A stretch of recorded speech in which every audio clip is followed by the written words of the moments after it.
নমস্কার, গ্রন্থকথা চ্যানেলে সকলকে স্বাগত। আজকের পর্ব মঙ্গলচণ্ডী ব্রতকথা। তো চলুন শুরু করি।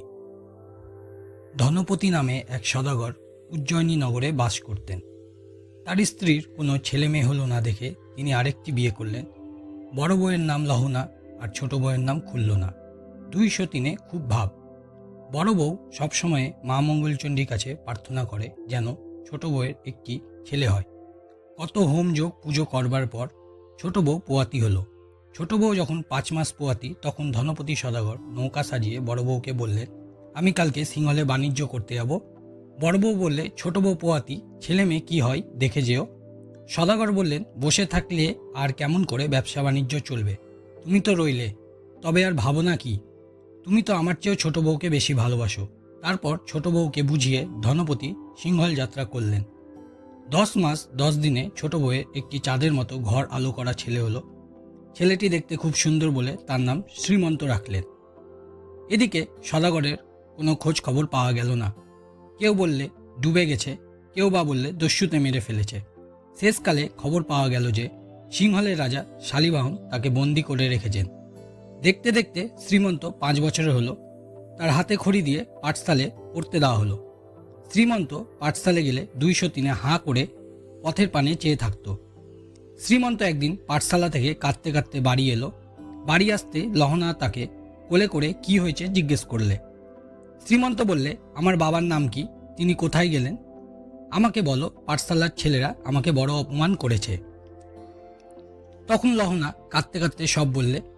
তাই শুনে শ্রীমন্ত বললে, মা, আমি সিংহলে যাব, আমাকে অনুমতি দাও, নইলে আমি খাবো না, শোবো না। 203 কেঁদে আকুল।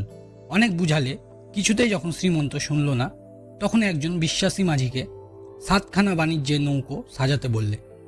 তারপর দিন যাবার সময় পাড়ার যত সব এওরা এসে শ্রীমন্তকে বরণ করে নৌকায় তুললে। তারপর লহনা শ্রীমন্তকে বললে, দেখো বাবা, কখনো মা মঙ্গলচণ্ডীর নাম ভুলো না।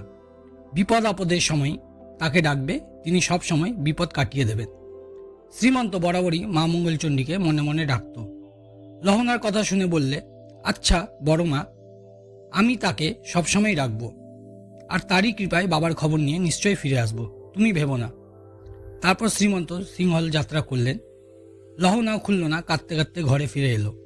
সেই দিন রাত্রে মা মঙ্গলচণ্ডী স্বপ্নে বললেন, তোদের ভাবতে হবে না, আমার শ্রীমন্তের কোনো অনিষ্টই হবে না। তারপর থেকে তাদের মন অনেকটা শান্ত হলো। ওদিকে শ্রীমন্ত যেতে যেতে গঙ্গার মোহনার কাছে এসে মঙ্গলচণ্ডীর নাম ভুলে গেল। তখনই নৌকোগুলি ঘূর্ণিতে পড়ল এবং একখানি মালের নৌকা সঙ্গে সঙ্গে ডুবে গেল। তখন শ্রীমন্তের মঙ্গলচণ্ডীর নাম মনে হলো। অমনি মা মঙ্গলচণ্ডী দয়ায় সকলকার প্রাণ রক্ষা হলো।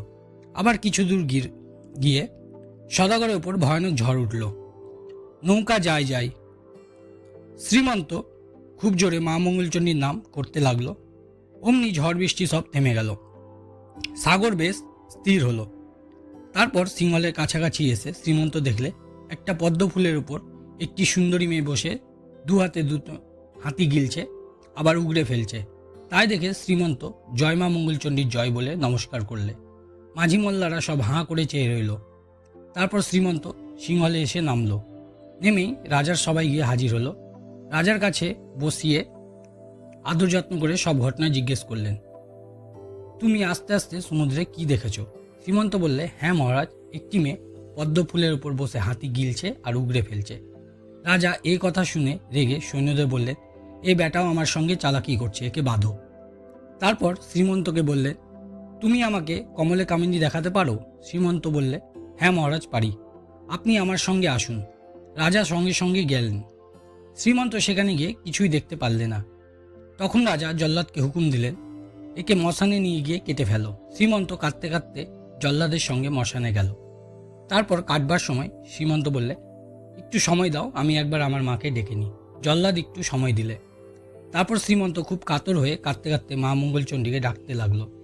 মঙ্গলচণ্ডী শ্রীমন্তের কান্না শুনে আর থাকতে না পেরে এক বুড়ির বেশ ধরে এসে শ্রীমন্তকে কোলে নিয়ে বসলেন। জল্লাদ যেমন খাড়া নিয়ে কোপ দিলে অমনি খাড়া ভেঙে 2 খান হয়ে গেল। তাই না দেখে জল্লাদ তাড়াতাড়ি রাজাকে খবর দিলে। রাজাও ভয়ানক রেগে মশানে এলেন। আসতেই বুড়ির একটা হুঙ্কার দিলে অমনি সব ভূত প্রেত এসে রাজার সৈন্যদের মারতে লাগলো। রাজা তো ভয়ে অস্থির। শেষকালে নিরুপায় হয়ে তিনি বুড়ির স্তব আরম্ভ করলেন। বুড়ি সন্তুষ্ট হয়ে বললে, তুই কেন একে বধ করছিলি? রাজা বললেন, ও মিথ্যা কথা বলছিল বলে।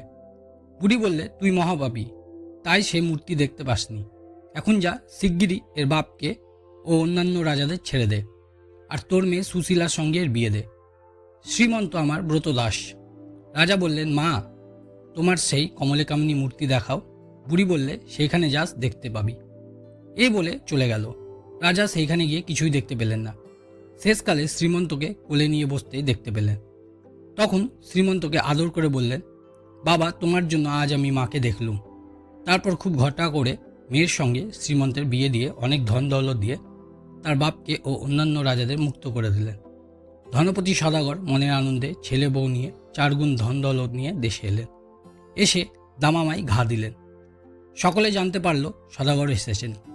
তারপর ঘাটে গিয়ে ছেলে বউ বরণ করে তুললে। লহনা ছেলে কোলে নিলে, খুল্লনা বউকে কোলে নিলে। তারপর জলের ধারা দিতে দিতে সবাই ঘরে এলো। তারপর সদাগর বউ বেটা ও 2 স্ত্রী নিয়ে মনের সুখে কিছুদিন ঘর কন্যা করতে লাগলেন। তখন থেকে দেশে দেশে মা মঙ্গলচণ্ডী দয়ার কথা প্রচার হলো। সবাই ভক্তি করে তার পুজো করতে লাগলো। সেই থেকে 12 মাসে মঙ্গলচণ্ডীর পূজার প্রচার হলো। তো সকলে মিলে বলুন, জয় মা মঙ্গলচণ্ডীর জয়।